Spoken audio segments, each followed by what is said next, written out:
Сәлем достар, қайырлы күн, қалайсыздар? Бізде бүгін корындық. Корындық Корея елінің көше тағамы. Менімен бірге болыңыздар, және де видеоның соңына дейін көріп, подписаться етуді ұмытпаңыздар. Бізге ең керегі осындай бөлме температурасындағы сүт және де жұмыртқа. Жұмыртқаның көлеміне қарайсыздар, егер де кішкентай болса, екеу, үлкен болса біреу жеткілікті болады. Мен де бұл жерде кішкентай болған екен, 2 жұмыртқа қолдандым. Осыны жақсылап араластырып алыңыздар.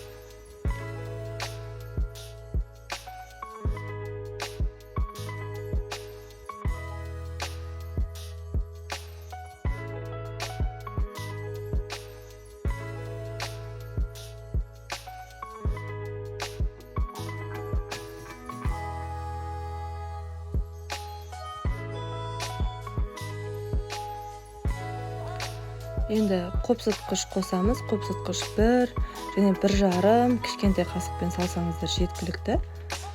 Салып жақсылап бұны да араластырып аламыз.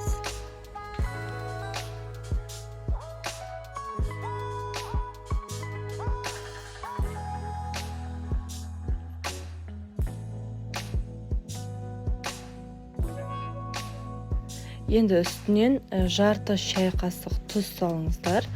Осы жетеді. Осылай салып, тағы жақсылап араластырып, үстіне ұн саламыз. Ұн салғаннан кейін біздің қамырымыз құймақтың қамыры тәріздес болады, бірақтан шамал қоюлы болады.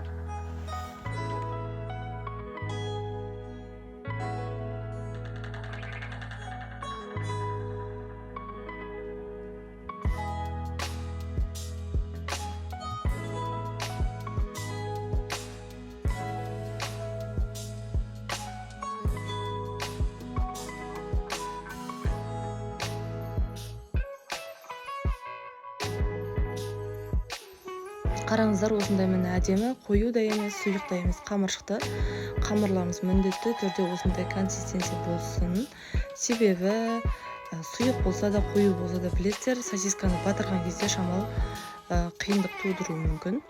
Енді бізде келесі сосискаларымыз қандай болса да айырмашылық жоқ. Ең бастысы осындай пішінде болса болды. Бұл жерде маған осы бүгінгі істеген қамырыма 1,5-2 пачка сосискаға жетеді. Мінекей мен осы сосискаларымды 2-ге бөліп алдым. Өзіме ыңғайлы қылып бүтіндей қылсаңыздар да болады.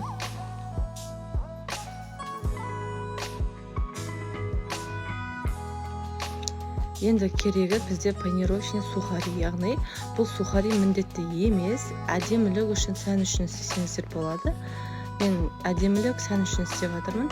Бұл суда әдемі болады.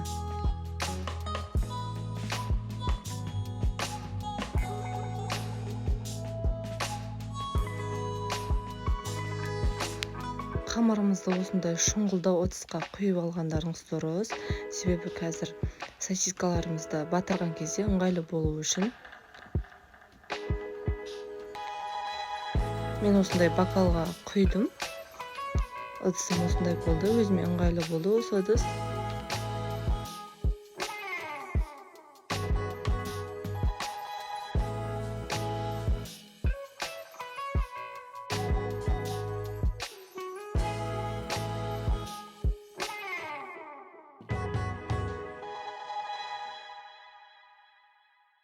Енді пісіреміз, қыздар, мен қараңыздар, осылай ыдысқа құйған себебі міне пайдасы осындай болып тұр.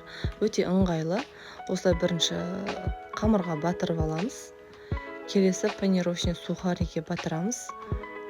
Осылайынан батырып, газымызды, майымызды алдын ала қойып, қыздырып қойыңыздар.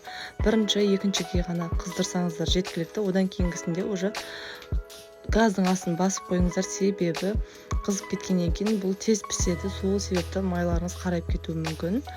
Бірінші, екіншіде ғана қыздырып, одан кейін астын жай басып қойыңыздар. Бұл бізде корындық бір 10-15 секундта пісіп қалады. Піспей қалады деп уайымдамаңыздар.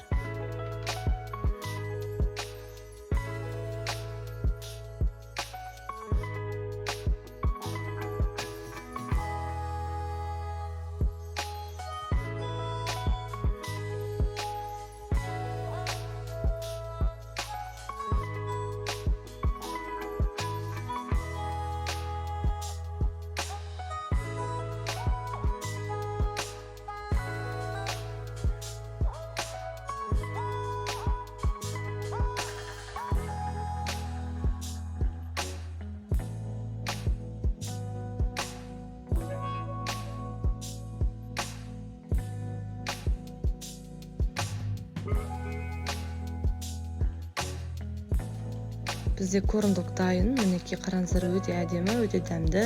Әсіресе үйдегі кішкентай балдарға өте жақсы желінетін тағам. Міндетті түрде жасап көріңіздер. Ас болсын.